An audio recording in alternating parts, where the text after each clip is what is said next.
Bom dia a todos, irmãos. Quero pedir que você abra a sua Bíblia na carta que o apóstolo Paulo escreveu aos Efésios. E lá no capítulo 5, nós vamos trabalhar. Efésios capítulo 5.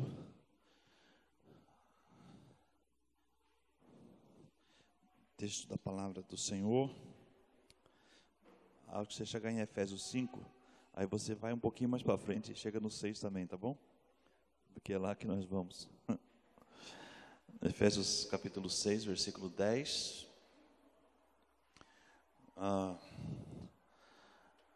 O dia está frio e a tendência é que esfrie ainda mais.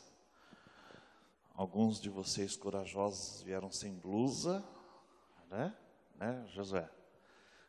Sugiro, Josué, que você sente mais para frente, porque o vento passa aí, ó. Já até dei ordens lá para o pessoal da recepção para fechar a porta, mas ficar de olho. Se estiver entrando muito vento, fecha a porta, não deixa não. Palavra do Senhor. A palavra do Senhor em Efésios capítulo 6, a partir do verso 10, diz assim: Finalmente, irmãos, fortalecei-vos no Senhor e na força do seu poder, revesti-vos de toda a armadura de Deus, para que possais permanecer firmes contra as ciladas do diabo, pois não é contra pessoas de carne e sangue que temos de lutar, mas sim contra os principados e poderios, contra os príncipes deste mundo de trevas, contra os exércitos espirituais das regiões celestiais. Por isso, tomai toda a armadura de Deus, para que possais resistir no dia mau, e havendo feito tudo, permanecer firmes. Portanto, permanecei firmes, trazendo em volta da cintura a verdade, vestindo a couraça da justiça, calçando os pés com a disposição para o evangelho da paz, e usando principalmente o escudo da fé, com o qual podereis apagar todos os dardos em chamas do maligno. Tomai também o capacete da salvação e a espada do Espírito, que é a palavra de Deus, com toda oração e súplica, orando em todo tempo no Espírito, e para isso mesmo, vigiando com toda perseverança e súplica com todos os santos, e também por mim, para que a palavra me seja dada quando eu abrir a boca, para que possa com ousadia tornar conhecido os mistérios do Evangelho, pelo qual sou embaixador na prisão, para que nele eu tenha coragem de falar como devo. Amém, amém. Bem lembrou aqui o Edilson, que no mês passado nós estávamos falando a respeito de uma verdade absoluta para a gente, que é assim: na fraqueza, ou nas nossas fraquezas, é que o poder de Deus se aperfeiçoa, né? Aquele texto que o apóstolo Paulo escreveu ao pessoal de Corinto: o seu poder se aperfeiçoa na fraqueza, a tua graça é suficiente para mim. Por isso, quando eu estou fraco, é que então eu sou forte. Assim que Paulo escreveu ao pessoal de Corinto. E é uma verdade muito forte para a gente, porque às vezes nós nos sentimos assim, empoderados, né? E achamos que somos capazes em nós mesmos de fazer a nossa caminhada de vida. E o apóstolo Paulo nos lembra o seguinte, que esse negócio de pegar o eu e achar que o eu é o tal, é uma gelada, né? É uma armadilha. Então Paulo lembra assim, ó, pessoal, quer saber mesmo quando você é forte? Quando você é fraco. Mas essa fraqueza aqui não está ligado a minha enfermidade, a minha falta de resistência física e nem tampouco a minha falta de disciplina em buscar o Senhor em oração, em buscar aprender da palavra do Senhor. Não é nada disso. Eu vou citar aquilo que o Tiago escreveu. Tiago escreveu o seguinte: sujeitai-vos, pois, a Deus, resisti ao diabo e ele fugirá de vós. Então a nossa fraqueza não tem a ver com essas deficiências que nós temos. A nossa fraqueza tem a ver com o nosso reconhecimento de quem nós somos e a nossa busca da presença de Deus. Sujeitai-vos, pois, a Deus. Outro texto: humilhai-vos, pois, diante da potente mão de Deus, e Ele, ao seu tempo, vos exaltará. Bem assim. Então, quando nós estamos falando a respeito dessas fraquezas, nós não estamos falando das nossas deficiências, nós estamos falando do nosso reconhecimento sobre quem nós somos, e, portanto, que nós temos que nos deixar cuidar por Deus para que Ele mesmo trabalhe em nós. Por isso que aqui no capítulo 6, olha só, Paulo começa o versículo 10 dizendo assim: finalmente, é mais ou menos assim, né? Para concluir, né? O resumo de todas as coisas é mais ou menos o seguinte: fortalecei-vos no Senhor e na força do seu poder. Ponto. É assim. O resumo de tudo é: quem é forte é o Senhor. Quem são os fracos? Somos nós. E, portanto, nós temos que buscar o Senhor. E nós temos que nos valer da força, nós temos que nos valer do poder que é o nosso Deus. Revestivos de toda a armadura de Deus, para que possais permanecer firmes contra as ciladas do diabo. Aí vem uma outra situação, que é o quê? Aí Paulo começa a trabalhar assim: por que é que nós devemos nos fortalecer na força do Senhor? Por quê? Porque a batalha não vai ser fácil, não. A batalha não vai ser fácil, né? Ele fala assim a respeito das armadilhas do diabo. Ele fala sobre as ciladas do diabo. Ajuda-me, para a gente tentar botar esse negócio bem prático. O Ivan, meu assessor direto para assuntos de som, né? Vai ficar com o microfone na mão. O Reginaldo também. O Reginaldo atende essas duas fileiras aqui, e o Ivan atende essas duas fileiras aqui. E eu queria que você trouxesse para mim algumas coisas da prática da sua vida pessoal, sua vida familiar, que se constituem em armadilhas do diabo. O que você pode fazer que parece que está tudo bonitinho, tudo certinho, mas que é armadilha do diabo, que se você não prestar atenção, você vai ser pego. Você vai cair. Quem me ajuda aí? Aí, Fernando já começou levantando a mão lá no fundo. Vai lá, Reginaldo, fica do fundo para cá, porque assim o pessoal da luta. Vai lá, Fernando. Fala para nós. Geralmente, quando o pessoal trabalha em multinacionais ou algumas empresas, tem convenções ou algum curso em cidades, matriz da cidade, por exemplo, da empresa, né? E chegando lá tem as confraternizações. E nessa daí, sempre tem um que chama, vamos dar uma saidinha à noite, por exemplo. É uma armadilha, né? A armadilha consiste em quê? O cara está lá, sozinho, longe da família, né? Praticamente um anônimo, né? E aí o inimigo vai tentando fazer ofertas para a gente ir bem, né? Quanto a isso, você tem que tomar uns certos cuidados, tá bom?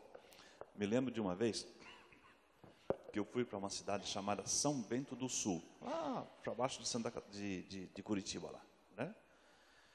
Eu nunca fui para aqueles lados, nunca tinha ido, né? E nunca voltei, né?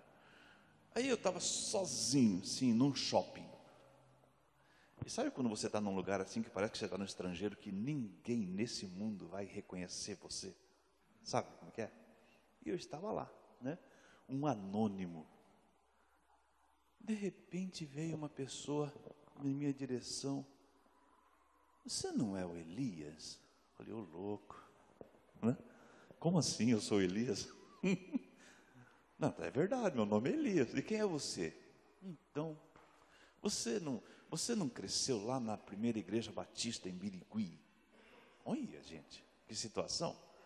No final das contas, a pessoa me conhecia e sabia que eu tinha crescido na igreja, e ele morava perto da casa da minha mãe, a família dele mora perto da casa da minha mãe, e eu achando que eu sou um anônimo no mundo, um sozinho no mundo, não é?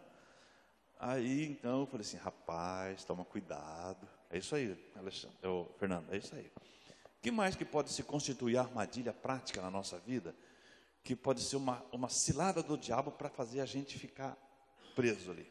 Ajuda eu. Aqui, o Lino. Aqui o Lino.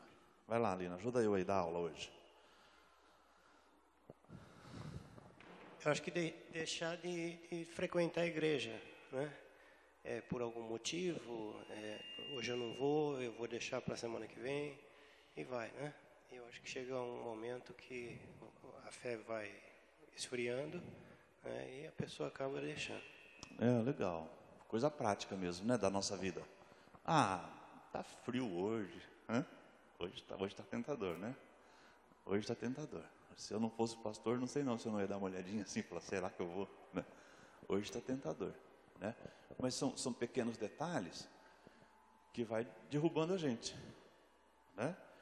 Por exemplo, você está aqui, você tem uma palavra amiga de um irmão em Cristo, né? Você tem um incentivo de alguém. Você chega aqui na igreja, aí você vê o irmão Elias aqui, ó, passando frio hoje porque ele não trouxe blusa, né? Não trouxe blusa, né? Eu sabia que tinha umas roupas aí que ia ser levado lá para Cristolândia, quase que eu já estou arrumando umas roupas dessa aí para a turma aí, né? Só que já foi embora a roupa, não tem mais jeito, né?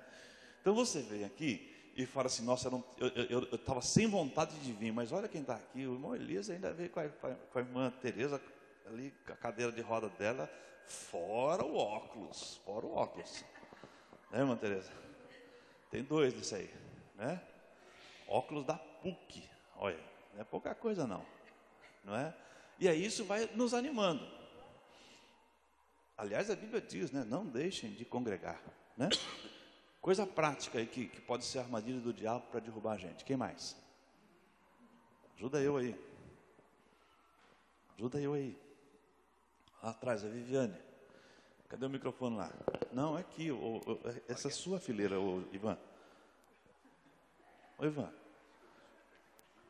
Aqui, ó, você nessas 2 fileiras aqui, ó. Falou lá atrás. Bom dia, irmãos. Isso. Aquela situação quando você vai no mercado ou na feira e a pessoa do caixa te dá um dinheiro a mais. E você sai rápido assim, lá na porta tu olha e fala, eita, peraí, tá errado isso daqui. Isso é cilada do diabo. Né? Oh? Né? Dá mais uns troquinhos a mais, né? Tava no hospital, né? E demora. E lá no hospital tem aquelas máquinas que vendem refrigerante, salgado, aquelas coisas todas, né? E o Pedro era novinho ainda. O Pedro está ali em cima, estou falando, ele está ouvindo, tá? Tranquilo. O Pedro era novinho ainda. Aí o Pedro foi lá mexer na máquina, aquelas máquinas atraem as crianças, né? Aí por alguma coisa ele foi lá e mexeu lá onde saem as moedas lá, e tinha umas moedas lá. Ah, alguém não pegou o troco, né? Aí o Pedro veio correndo, olha que tinha lá, né? Todo feliz da vida. E eu falei assim, pois é, mas não é teu, né? Que raiva, né? Não é teu, né? Não te pertence, né? Então, se não te pertence, você tem que fazer o quê com isso? Né? Mas quem é o dono? Ninguém sabe quem é o dono, né? Não importa, você tem que ter um administrador. Então, você vai lá na administração e fala, ó, esse dinheiro estava lá, tal. E ele foi. Eu não sei qual foi o sentimento dele. Mas foi, né? Entregou de volta. São coisas do dia a dia que vai fazendo com que a gente vai se prendendo. Olha no relacionamento conjugal. Vai, quais são algumas ciladas que o diabo apronta para a gente ir caindo nos relacionamentos, no relacionamento conjugal? Quem me dá um toque aí? Olha lá. Casamento. Não tem que levantar a mão, irmã Tereza. Aqui, ó, irmã Tereza.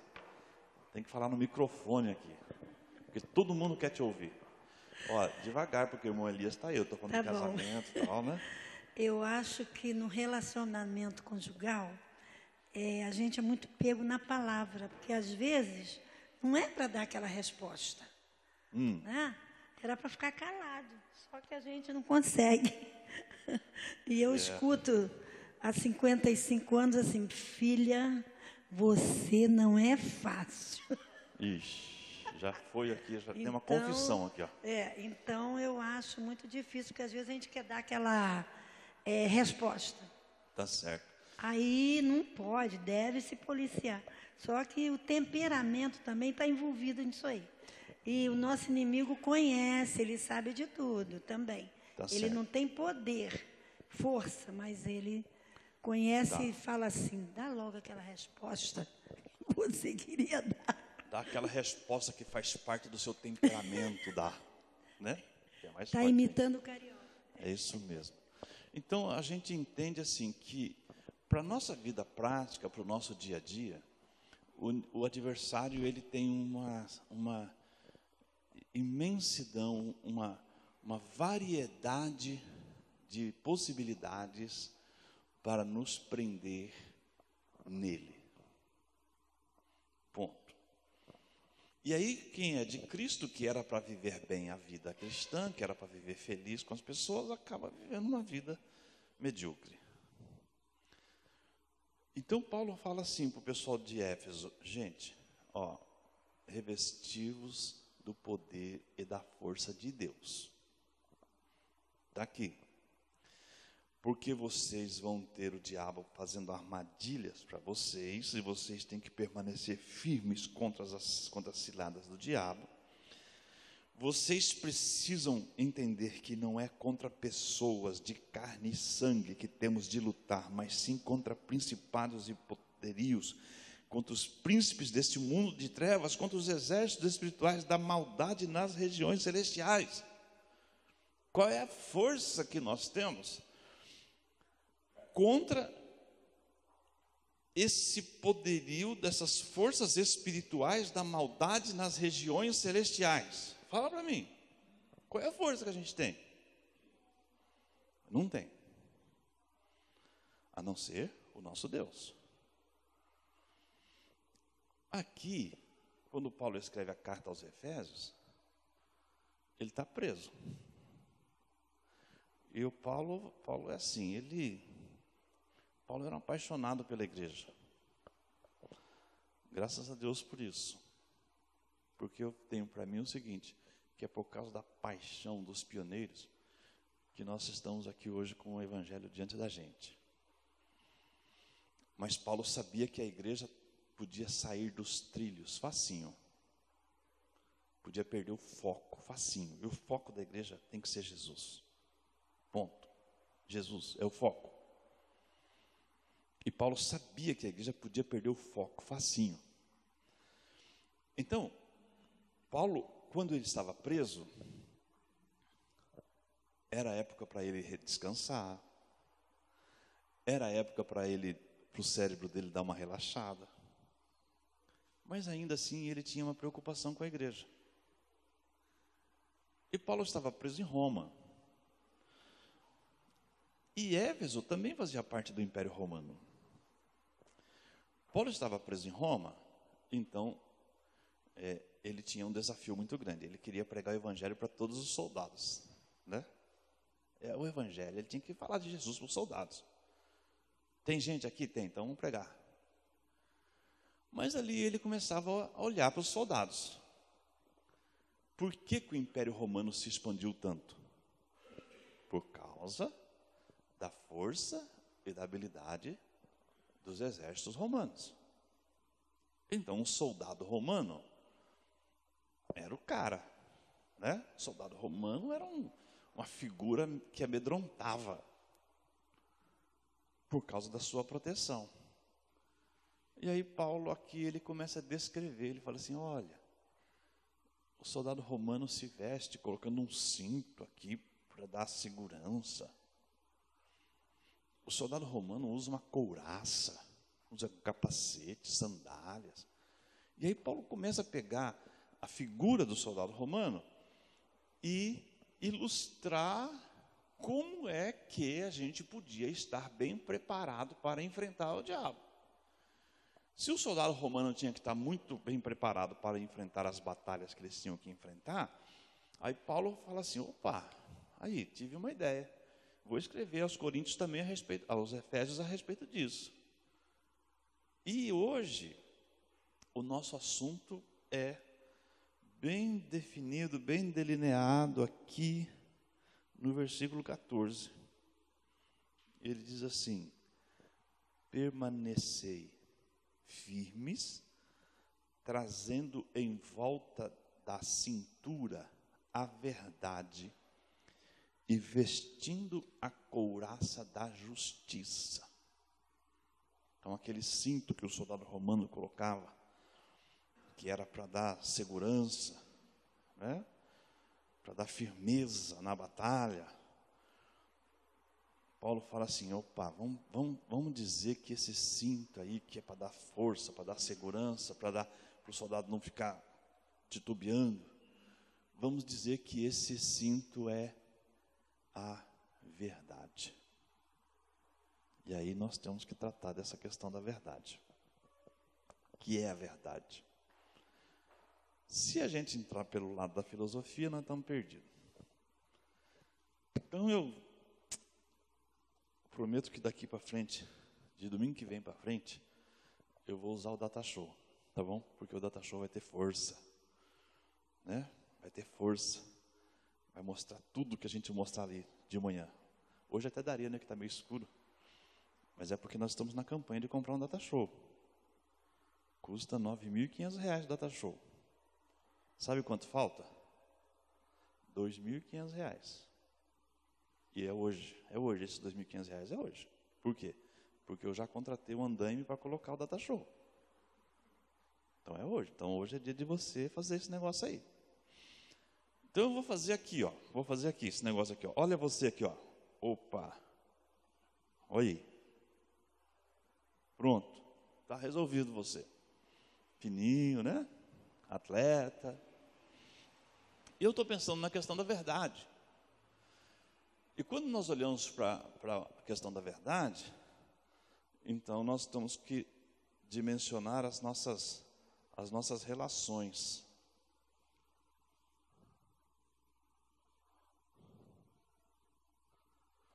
Então nós temos que começar dizendo assim, que Jesus, quando ele está lá com os discípulos dele, né?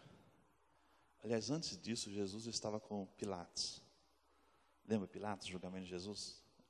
Aí Jesus começa a falar da verdade para Pilatos. E Pilatos faz a seguinte pergunta: o que é a verdade? O tempo vai passando e Jesus fala assim: eu sou o caminho, a verdade e a vida. Então Jesus é a verdade, né? Ó, Deus no Pai, no Filho e no Espírito Santo. Verdade. A essência da verdade é Deus. Toda verdade procede de Deus. E para a essência da vida humana, nós podemos voltar a Deus pelo caminho e a verdade que é Jesus. Ponto. Jesus. Ele fala assim: eu sou a verdade. Então aí está uma primeira coisa. Se a tua família tem que estar protegida, se a tua vida tem que estar protegida, então você tem que estar com Jesus. Então Jesus tem que estar presente na tua vida. Ah, bom para mim. Por quê? Porque Jesus já está presente na minha vida. Tá. Mas e na tua casa? E com as pessoas que moram debaixo do teto ali? Qual é a importância de Jesus? A gente hoje em dia terceiriza quase tudo. E uma das coisas que nós terceirizamos, aí deixa eu falar uma coisa aqui para os pais. E quando eu falo para os pais, eu estou me referindo ao gênero masculino mesmo. Em geral, os pais terceirizam o pastoreio das suas famílias para o pastor da igreja ou para a liderança da igreja. Quem tem que pastorear a sua família é você. Em geral, os pais fazem o maior esforço para que os seus filhos venham à igreja com a esperança de que na igreja ele escute uma mensagem, uma aula e tenha um encontro com Jesus. Quem tem que falar de Jesus para o seu filho é você, para a sua filha. É você que tem que apresentar Jesus lá na sua casa para os seus. Nós temos que parar com essa coisa de terceirizar tudo isso. Eu sei que é mais cômodo. Ah, mas eu não sei, então aprenda. Vai atrás. Não é? Porque a sua esperança em relação ao futuro da sua família está em Jesus. Então, é uma coisa assim que perturba a nossa vida, a minha como pastor, que é o quê? Como mudar a cultura de as pessoas acharem que tudo deve acontecer dentro dessas quatro paredes, quando na verdade tem que acontecer dentro das quatro paredes da sua casa, para começar.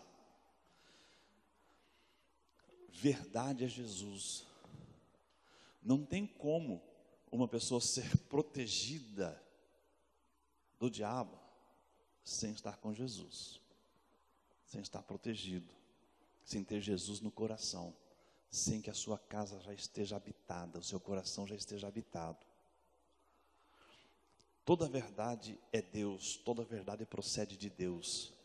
O Filho que é verdade veio do Pai para a salvação da humanidade. Então a primeira questão é a relação com Deus. A segunda questão é a relação consigo mesmo, mais ou menos isso. E aqui eu estou querendo falar sobre a palavra. E eu podia colocar aqui a palavra fé também. O que eu quero dizer? Assim, a palavra de Deus é a verdade. A palavra de Deus é a verdade. É verdade, primeiro porque ela procede de Deus. Ela vem de Deus. E é a palavra de Deus que vai nos fazer, de acordo aqui com a visão de Paulo do soldado, lembra do soldado romano? Então o soldado tinha suas vestes de proteção, mas também tinha suas armas de ataque. E aqui, Paulo fala que a palavra é uma dessas armas de ataque. Olha só, quando Jesus foi tentado, narrativa de Mateus capítulo 4, os primeiros versos, narrativa de Lucas capítulo 4, os primeiros versos. Jesus, quando é tentado, ele diz assim, na hora do pão, transforma essas pedras em pães. Ele diz assim, nem só de pão viverá o homem, mas de toda a palavra que procede da boca de Deus. Agora, o interessante é que isso que Jesus disse, ele está fazendo uma citação do Antigo Testamento, indicando, além de tudo, que ele é conhecedor das Escrituras. Então, aqui, a gente corre o risco de dar menos importância à palavra do que ela tem. Ora, por que Jesus vai lá encerrando o Sermão do Monte? Por que ele diz assim para os seus discípulos? Todo aquele que ouve as minhas palavras e as põe em prática é comparado a um homem sensato, prudente, que edificou a sua casa sobre a rocha. Segurança. Tiago, quando ele escreve, ele diz assim: gente, sejam praticantes da palavra e não somente ouvintes. Lá atrás, em Deuteronômio, diz assim: vocês vão amar a Deus de todo o vosso coração, de toda a vossa alma. E a palavra que ele vos tem mandado estará em tudo quanto é lado na sua casa. É isso? Lá, Romanos, lá, Deuteronômio? Palavra. A palavra, diz Hebreus, a palavra é viva e eficaz. Implica isso em que a palavra é verdade. Ela é a verdade que nos faz fugir do diabo. Vamos voltar lá aquele texto de Tiago 4:7. Sujeitai-vos, pois, a Deus, resisti ao diabo, e ele fugirá de vós. Certo? Então, essa resistência ao diabo é aquela ideia de você fazer assim, empurrar para longe mesmo. Como é que a gente empurra o diabo para longe? Fala para mim. Se não é por meio da palavra. Não foi assim que Jesus fez. Todas as vezes que o diabo investiu contra Jesus, ele fez o quê? Ele usou a palavra. Nós somos o povo da palavra. Nós somos o povo da palavra. Então, olha só. Deus é a verdade. A palavra é a verdade. Então, se nós não temos o Filho, que é a verdade, em nossas vidas, e se nós não temos a palavra como nossa espada, se nós não aprendemos da palavra, e não praticamos a palavra, aí a gente vai estar vulnerável. Vulnerável. Não tem jeito. E aí tem também a relação com as pessoas.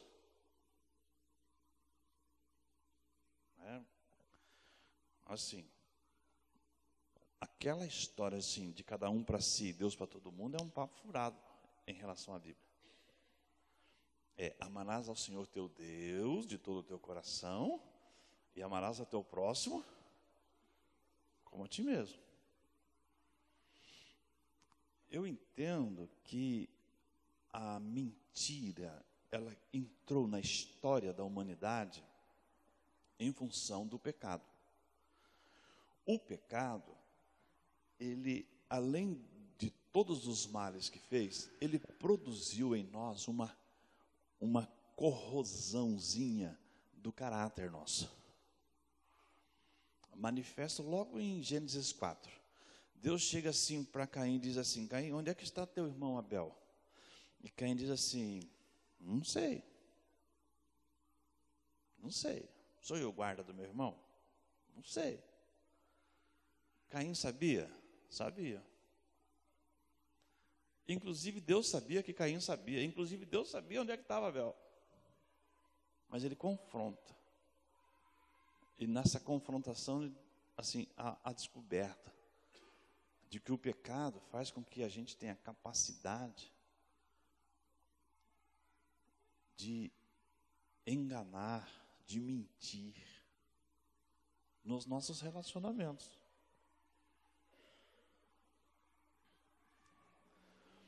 Então veja só. Verdade. Deus, a palavra e a nossa prática. Pronto. a gente tem que fazer de tudo para não ser pego como instrumento do diabo e cair nas ciladas do diabo em relação à palavra. Eu acho que isso é muito tranquilo para a gente. Para a maioria de vocês isso é muito tranquilo. O problema não é a teoria. O problema é a prática. É a prática. É como é que nós fazemos isso no nosso dia a dia. Por exemplo, vamos pular para outro assunto rapidinho, aí depois a gente tenta concluir com os dois. Porque Paulo diz assim, pessoal, vocês precisam botar o cinto, que é a palavra, e isso dá segurança para vocês. Mas ele diz a respeito da couraça, a couraça da justiça, não é isso? Versículo 14. Vestindo a couraça da justiça. O cinto já era uma vestimenta que dava segurança para o corpo. A couraça já era uma vestimenta que vinha para dar proteção contra o ataque. Então era muito difícil uma lança perfurar uma couraça de um soldado romano, uma espada. Era muito difícil. Agora a gente tem que falar sobre justiça. Dentro desse mesmo quadro. Justiça. Todos nós falamos que Deus é justo, certo? Está certo. Nós pecamos. Se Deus é justo, isso quer dizer o quê? Nós pecamos. Se Deus é justo, quer dizer o quê? Se Deus é justo, quer dizer que nós temos que pagar o preço do nosso pecado. Isso é justiça. A justiça de Deus é uma realidade. O nosso pecado também é uma realidade. Agora, a justiça de Deus pede com que o pecado seja punido. Não é isso que diz o apóstolo Paulo aos Romanos? Porque o salário do pecado é a morte. O pecado tem que ser punido. E agora? Aí então a gente começa a tentar arrumar uma maneira de conseguir a justiça de Deus. E foi exatamente assim que os judeus fizeram. Quando eles estabeleceram todas as regras da lei, então a ideia qual que era? Se alguém cumpre as regras da lei, a justiça de Deus se estabelece sobre a vida daquela pessoa. Cumprir a regra. Isso é uma coisa que acontece muito em nossa sociedade, dizendo assim, naquela frase antiga que diz assim, eu não roubo, eu não mato ninguém. Hoje a gente podia acrescentar assim, eu não sou corrupto, né? E eu não faço mais isso e não faço mais aquilo. Eu sou uma boa pessoa. E se eu sou uma boa pessoa, eu estou justificado. Os judeus, eles faziam isso em relação à lei. Aí, quando você vai ler a carta aos Romanos, você vai descobrir que ali na carta aos Romanos é no Novo Testamento onde mais aparece a palavra justiça. E por que em Romanos aparece a palavra justiça? Veja só, Deus é justo, nós somos pecadores, o pecado precisa ser punido. Então aqui, pergunta: qual é a maior manifestação da justiça de Deus? Qual é? Oi? Perdão? Mas assim, personificado, a grande manifestação da justiça de Deus, Jesus. Por meio de quem nós encontramos o perdão. Justificados, pois, pela fé, temos paz com Deus. Então, voltamos aqui à mesma questão, aqui na questão da palavra justiça. Então, isso aqui é verdade. E isso aqui é justiça.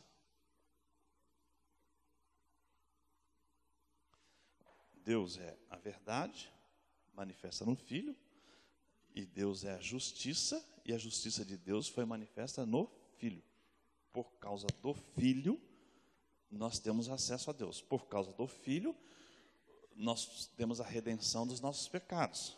Por causa do Filho, nós somos justos. Por outro lado, a justiça de Deus, ela também é manifesta e disponível a nós, é explicada a nós na palavra. E é também na palavra que nós aprendemos a praticar a justiça na relação com as pessoas.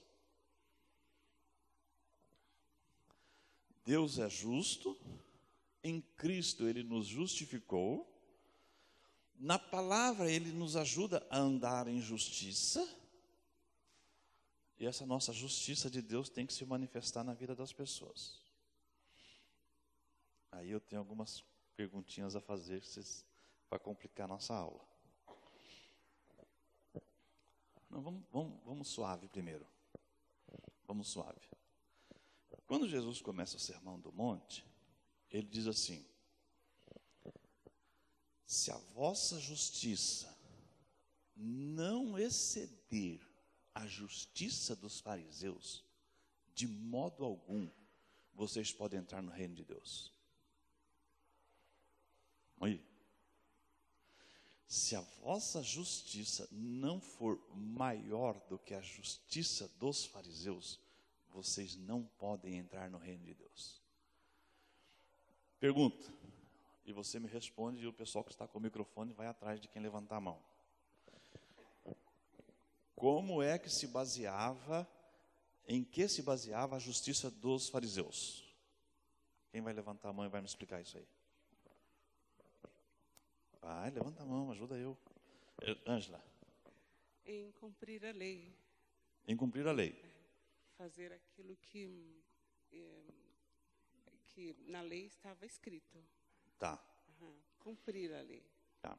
Alguém me dê um exemplo de justiça dos fariseus confrontada com a justiça que Jesus veio trazer para a gente. Um exemplo. Reginaldo, liga o microfone para falar. Olha lá. Lavar as mãos. Lavar as mãos? Eu não entendi. Quando eles confrontam os discípulos de Jesus com relação a eles se alimentarem sem lavar as mãos. E ele dá a explicação de que a sujeira não é o que entra, é o que sai. Eita, boa. Outra. Na lei, como era pela lei, né? Não tinha aquela que olho por olho, dente por dente. Olho por dente. Só que para Deus não é assim. E como é que é? E como é que é para Deus? Fala para mim. Para Deus você tem que amar o próximo. Veja bem. Acima de todas as coisas. Deus em primeiro lugar e depois amar o próximo em segundo plano. Então, nada de fazer justiça por você mesmo. Tá bom. Os judeus vieram para Jesus e chegaram para Jesus, ele estava lá, pegaram uma mulher e jogaram lá no chão, lá perto de Jesus, e disse assim: essa mulher foi pega em adultério. A lei diz que ela precisa ser apedrejada. Essa era a justiça com base na lei dos judeus. Aí Jesus fala assim, você sabe o que Jesus fala, né? Claro que sabe. Ele simplesmente olha para a turma e fala assim: bom, quem não tem pecado, atire a primeira pedra. Ninguém atirou. Aí o pessoal saiu tudo, só ficou a mulher. Aí Jesus olha para a mulher e fala assim: e aí, mulher, ninguém te condenou? E aí ela, né? Ninguém, foi todo mundo embora. Aí Jesus falou assim: nem eu te condeno. Vai e não peques mais. E agora? O que Jesus fez aí com a justiça dos fariseus? Por que Jesus podia fazer isso? Porque existe um princípio maior. Qual é o princípio maior? Oi? Amor. O princípio maior qual é? Amor. Amor. Então veja só. O que é que Jesus fazia enquanto vivo na realização do seu ministério, indo para tudo quanto é lado? Não era tentar manifestar o amor de Deus para todas as pessoas? Por que que Jesus comia com os pecadores? Por causa do princípio maior que é o amor. O que que Jesus queria com os pecadores? Agora, como é que o nosso senso de justiça faz com que a gente, ao invés de ser bênção na vida das pessoas, acaba afastando as pessoas da gente? Aí, né? Aí eu estava lá em Birigui. E eu tinha um irmão lá, mal, hein? E eu perguntei assim, cadê? Ah, está em algum lugar por aí. Algum boteco. E o que eu comecei a fazer? Comecei a ir para uns botecos. Aí eu achei o meu irmão num boteco, tortando o caneco. E eu peguei e sentei do lado dele no boteco. E ele já estava meio tortinho, né? E todos nós sabemos assim que o cara, quando está meio tortinho assim, pela bebida, fala, chora, né? E eu sentei do lado dele. E eu estava ali, dei um abraço nele, rapaz, que saudade de você e tal. No entanto, passou na frente do boteco um irmão da igreja. Olha que situação. E depois, quando ele me encontrou sozinho, ele me questionou por que eu estava no boteco. Ele se sentiu escandalizado de eu estar no boteco. Aí eu falei assim, então, se você me conhecesse e soubesse quem eu sou de verdade, você ia imaginar o seguinte, que ele só pode estar no boteco porque ele está querendo salvar alguém, ajudar alguém. Mas não, você já ficou escandalizado achando que eu, porque sou pastor, não podia estar sentado numa mesa de boteco. E eu estava na mesa do boteco mesmo, do lado do meu irmão, tentando mostrar para ele que ele tem irmão, que ele tem gente para estar com ele. Alguém vai dizer, mas por que você não esperou ele sair do boteco? Né? Porque eu não quis. Eu queria estar do lado dele no boteco. Então, o que eu quero dizer assim, é que nós somos assim muito experts em julgar as pessoas. A nossa justiça, ela tem que ser maior do que a justiça dos fariseus, no sentido de que nós não, irmãos, escuta esse negócio aqui, ó. Nós não vivemos por regras. Nós não vivemos por faça isso e não faça aquilo. Nós não vivemos por isso. Ninguém entende esse negócio. Toda hora acontece uma coisa aí que está todo mundo lá atacando o outro porque fez isso, porque fez aquilo. Nós não vivemos por regras. Nós vivemos por Jesus. Agora, essa justiça de Deus em nós, revelada na palavra, ela é marcada não pela punição, mas pela compaixão.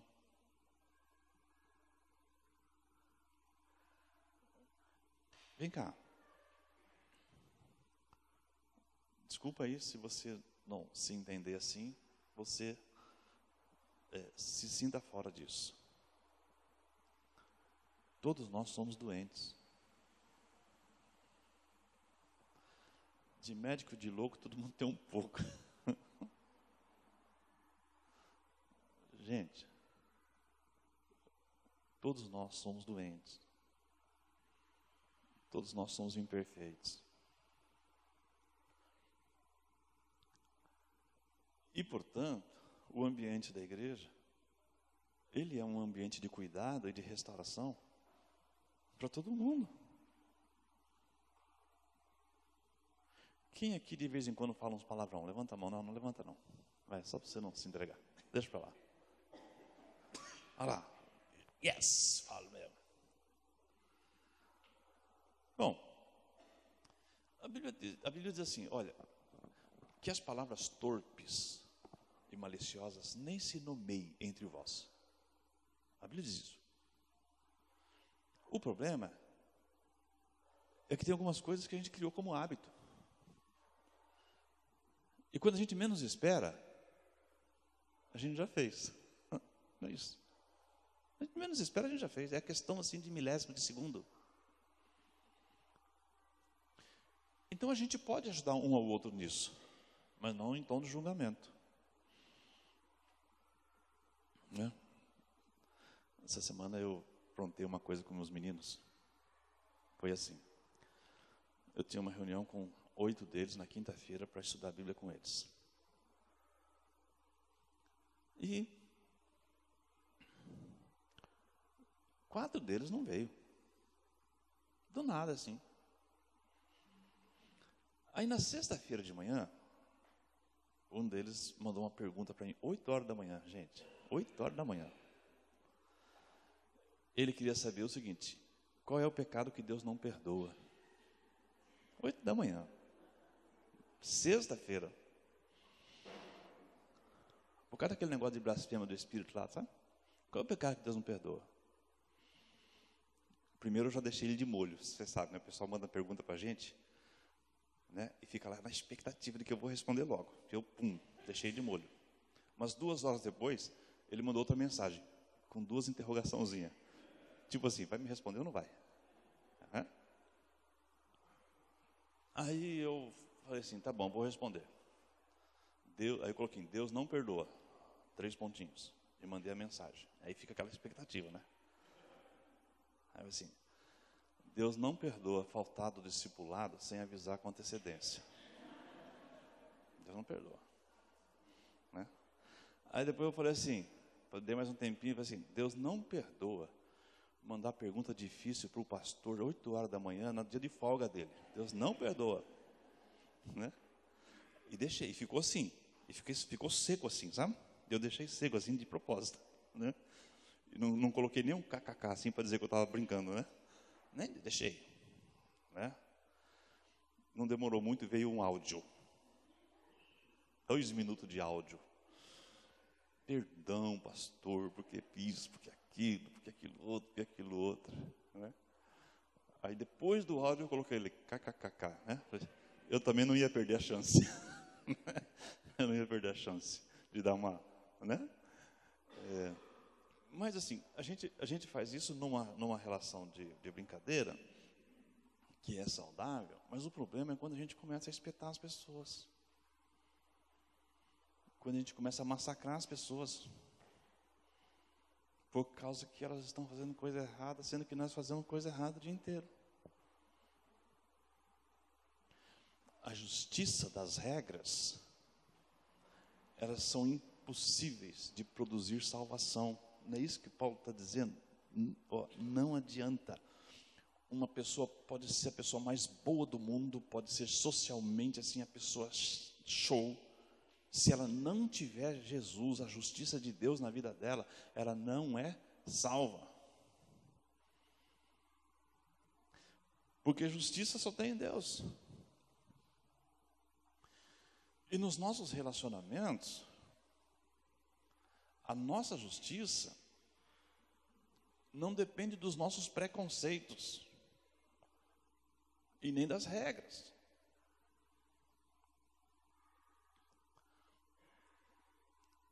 Olha só, você já pensou o tititi que deu? Depois que os fariseus foram embora, depois que eles não apedrejaram a mulher? Deve ter dado um tititi na cidade. E Jesus com isso? Nem aí. Por quê? Porque ali está a justiça de Deus. O texto que eu ia trazer para complicar minha aula, estou com dúvida se eu trago. Mas lá no livro de Eclesiastes tem um versículo que diz assim: não sejam demasiadamente justos. E agora? O que será que está dizendo? Não sejam demasiadamente justos. Quem me ajuda? Você levantou a mão, Alessio? Olha que legal. Olha lá, eu pressupus que o Alessio ia levantar a mão e ele levantou mesmo. Vai, Alessio. O contexto é um contexto de equilíbrio, né? Não ser injusto nem demasiadamente justo, se não me falha a memória. Então, é um contexto de uma justiça excessiva por uma coisa pequena, onde falta um equilíbrio, onde o ideal naquele momento é que a gente seja um pouco cinza. Tá.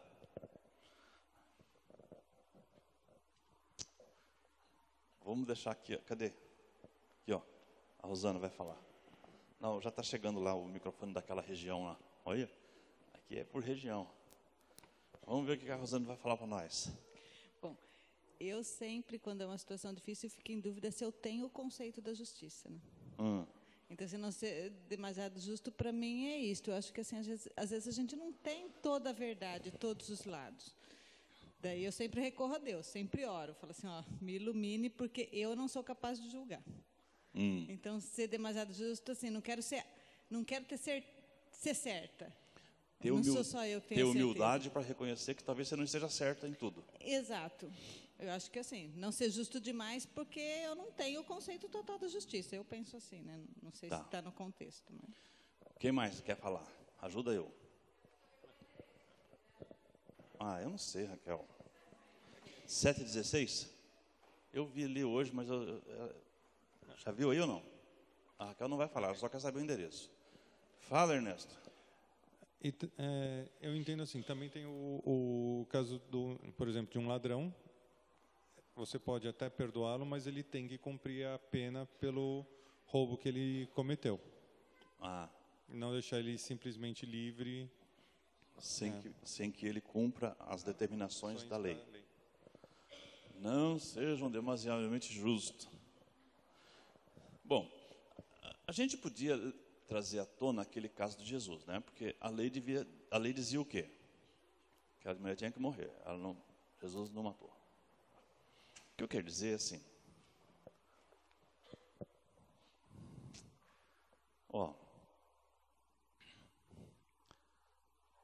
Não são poucas as vezes que as pessoas abrem o coração para a gente e que o que a gente tem vontade de fazer é irar-se e pecar.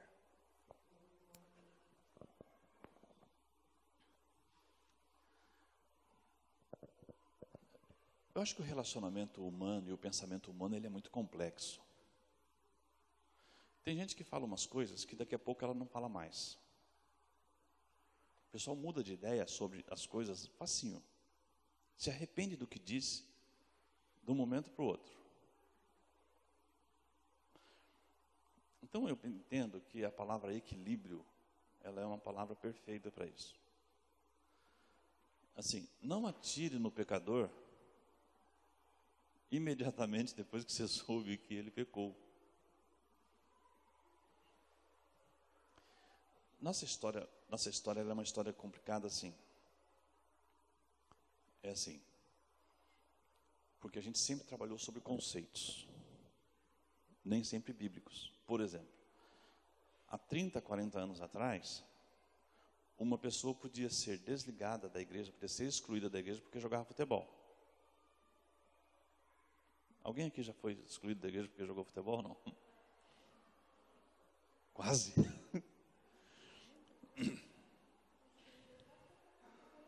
Você? Não, essa coisa aqui é legal. Fala aí. Fui ensaiar no coral, aí quando cheguei lá, o diácono lá falou assim, você está excluída. Eu falei, por quê? Porque você cortou o cabelo. Eu cortei o cabelo aqui, fiz uma franjinha. Eu tinha 15 anos. Tinha 15 anos. Eu disse para ele assim, não tem problema não, eu sou crente. Aí fui para outra igreja. Você é sempre rebelde, né? Olha o tamanho do cabelo dela.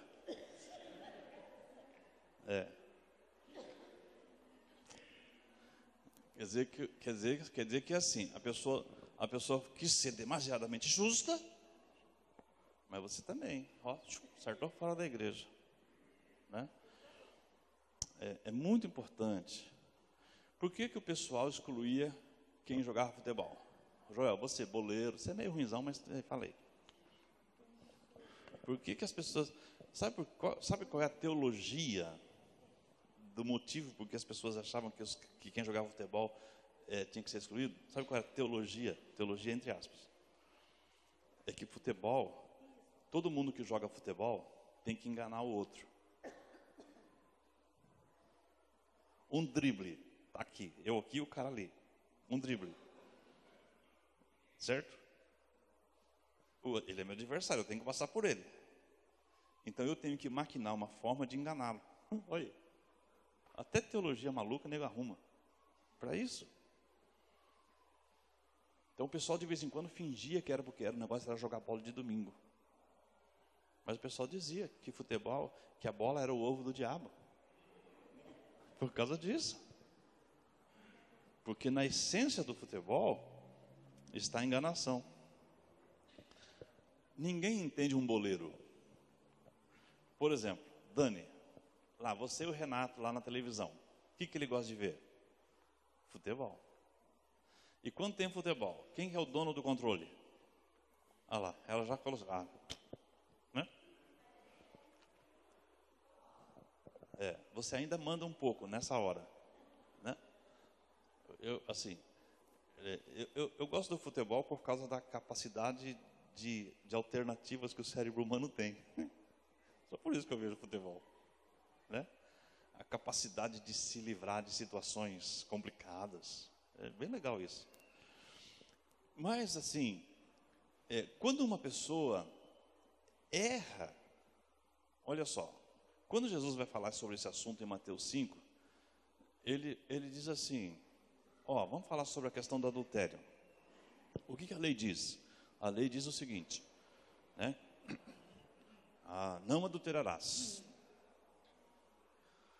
Mas o fariseu, ele entendia que o adultério só era adultério quando houvesse o ato sexual.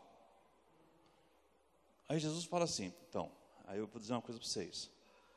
Toda vez que você olhar para uma mulher com intenção impura, você já adulterou com ela. Isso aí é a justiça de Deus. Por outro lado, Jesus fala assim, no mesmo texto, quando uma pessoa te bater no rosto, faz o seguinte, dá outra face para ele, a justiça de Jesus. Então vejam só vocês, se nós não colocarmos o cinto da verdade, Jesus é a verdade, a palavra é a verdade, o fato de termos Jesus e a palavra deve influenciar completamente a nossa prática de vida. A couraça da justiça Deus é a justiça. A justiça de Deus foi manifesta no Filho a nosso favor, revelada na palavra, para a gente agir na mesma justiça como Jesus agia. De vez em quando eu sou levado a me abater. Olha, isso é letra de música, hein? Né, João? Quem conhece essa música? Quem cantou essa música? Foi Jairinho no passado? De vez em quando sou levado a me abater. Parece que então eu vou perecer no mar. Esquece essa música. É assim, eu sou levado a me abater no seguinte sentido.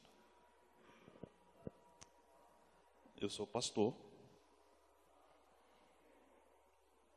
Eu dou graças a Deus porque muitas pessoas têm liberdade de conversar comigo.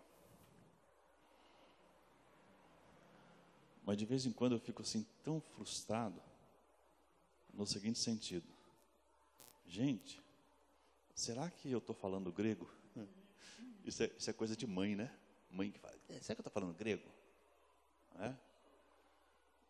Será que assim, a vida cristã vai ser superficial? Será que muitas pessoas têm dificuldade de ser madura na fé de tal forma que caminham pelos caminhos que caminham, mesmo dizendo que são de Jesus? Aí eu fico meio frustrado. Aí eu vou pescar. Aí resolve tudo. Então, se nós não pegarmos a verdade e personificar a verdade em nós e a justiça de Deus, nós seremos presa fácil do diabo. Presa fácil. Nós, inclusive, como igreja, devemos quebrar alguns paradigmas nossos para a gente ser mais acessível às pessoas que estão no pecado. Porque senão a gente vai ficar sempre julgando, definindo quem é de Deus e quem é que não é de Deus, por causa dos nossos pré-requisitos, por causa dos nossos preconceitos. Então, assim, querem se proteger do diabo? Querem estar assim com a força de Deus? Verdade e justiça. Vamos orar por isso. Senhor, ajuda a gente, Pai, a ter uma compreensão exata do que o Espírito revelou para Paulo ali na prisão. Aquilo que o Espírito motivou Paulo a escrever à igreja de Éfeso. De maneira, Senhor Deus, que nós sejamos a igreja de Jesus de hoje, como Jesus espera que nós sejamos. Ajuda a gente, Pai, a abraçar a verdade, a vestir a couraça da justiça, no nome de Jesus.